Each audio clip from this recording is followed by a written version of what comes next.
Whenever I am at a plant store, I steal things.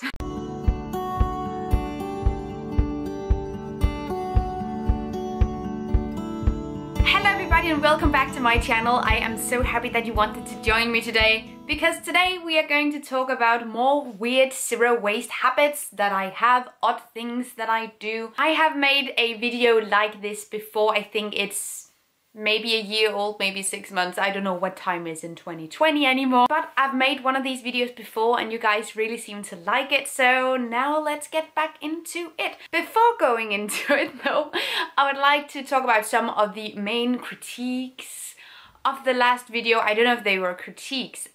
There was just like things that I perhaps should have mentioned in the video that I did not, that I'm going to do this time around. The video's title, or like what to say, like the concept is odd, weird, zero waste habits. However, I don't think these habits are odd or weird in the least, and I don't necessarily think there's anything odd about changing your habits or your behavior so it is more sustainable. I don't think that's weird or odd. I don't think these things are weird and odd. But the whole concept, I guess, is that to people not interested in sustainability, they would seem odd. Or they would seem odd and then you explain it and then it's not odd anymore. I hope it makes sense. This is not like sort of like to kick myself down or stuff like that. No. Girls' self-esteem is fine. So, without further ado, let's get into it. Okay, not weird, but perhaps to outsiders, weird zero waste habits. Let's go. The first thing is that I usually water down my dish soap, and there are a few reasons for this. First of all, I do it because I get my dish soap in a liquid form, but it's in a glass jar, and I get it from like this one place where they have liquid dish soap in glass jars, and it is kind of expensive. I think it's £6 or something for like a container this big with liquid soap. What we tend to do is that we have 2 containers and then we fill one up like this much with soap and then with water, and then we pump it out with a little pump.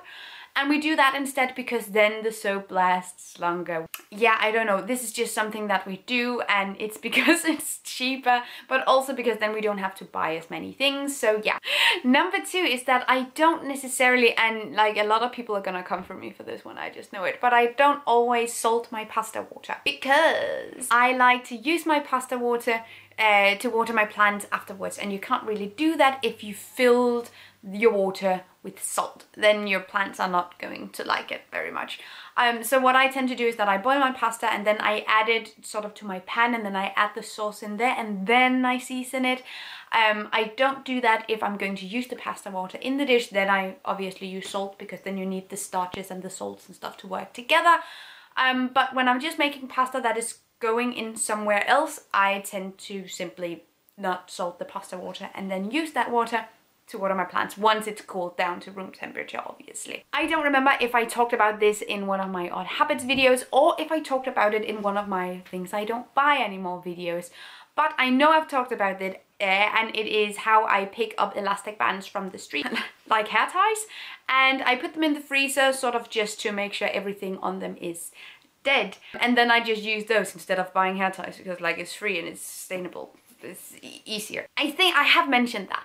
But hair ties are usually one of those things that like when they snap, you can't use them for anything really, because they're really hard, especially like the super cheap ones, they're really hard to repair. It's not possible. Let me know if it is, like if you have some insane superhero zero waste guide, I would love to see it. But I haven't figured out how to repair them and use them for hair ties again.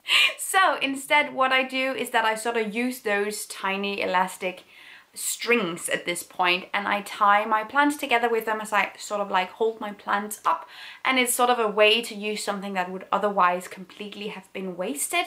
And I don't know about you guys, but my hair ties always snap when I am in the worst possible mood. But I use them around my house sort of like to tie my plants together and to hold them upright instead of simply throwing them away. This is not something I do anymore because I don't have a yard, but when I used to have a yard, and generally if you have one, this is a tip for you, don't rake your leaves together and dispose of them, like throw them away.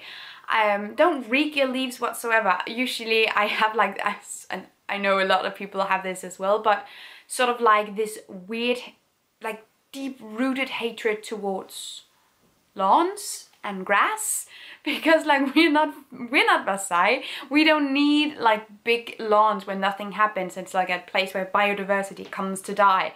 And when we reek our leaves together, we remove an environment that's really, really healthy for small microorganisms and small animals and all kinds of creatures that live in your yard.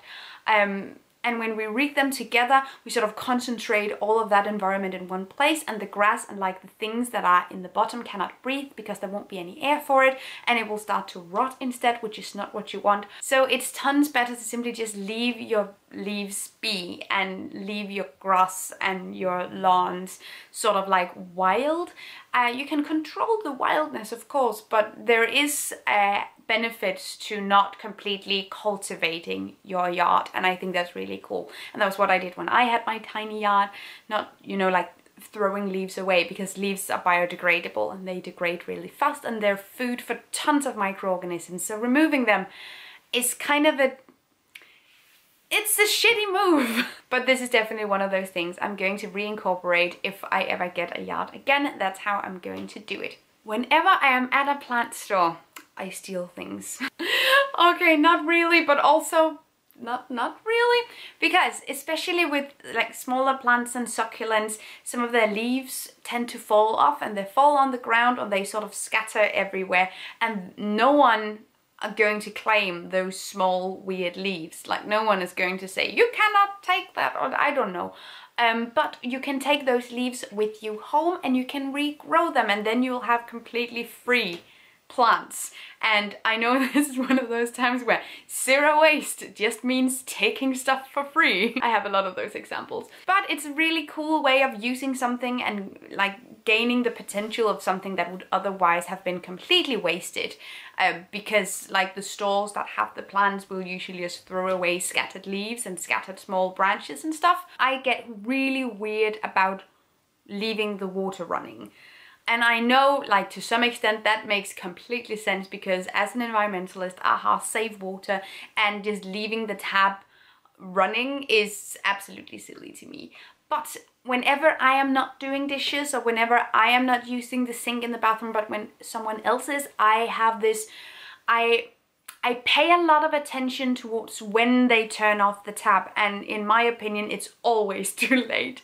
It's to the point where when I'm talking to people who are perhaps doing the dishes, sometimes it's Jens or my friends or something, so they're doing the dishes and we're talking, and I can just see the water running out of the corner of my eye, and I just have to I have to turn it off because I can't concentrate, because it bothers me so much. It's one of my biggest pet peeves, I think, and it's how long other people leave the tap running. It's simply just because I want to preserve resources, and I know it makes the tiniest of difference, but again, every single thing we do matter, and to me everything I do in my everyday life matters, so I end up paying attention to these things. Again, I don't think it's weird and odd. I think if everyone paid attention to how much water they used and how much water it took to produce their things, we would have a better world. And sometimes it makes completely sense, and other times it becomes a little bit irrational, but we're okay. Again, this is another thing I don't think is weird. It's a super resourceful thing. I didn't come up with it. I think people have been doing this for the longest time, but I don't throw away boxes, packages, envelopes, things I get in the mail. I never throw this away. I used to do that, which is why I wanted to include it in this video. When I was younger, I usually threw away an envelope if I got like a bill or something, and if I got a package in the mail, I would usually just throw the package away. Usually I would rip it up so it would fit in the recycling bin. But you can use cardboard more times. So now Jens and I, we have a corner of our basement where there's just tons of cardboard boxes, because they're super handy. He sells a lot of things online and I ship things out as well, and it's so easy that you can simply just go down and grab things that have already been produced rather than going to the post office and buying new. Usually if I ship something to anyone who bought my book, anyone who has like bought something from my Depop shop, I will write on the box that it is a reused box, and I have done this several times and I think it's super cute. I learned this from someone else who sent something in a reused box to me.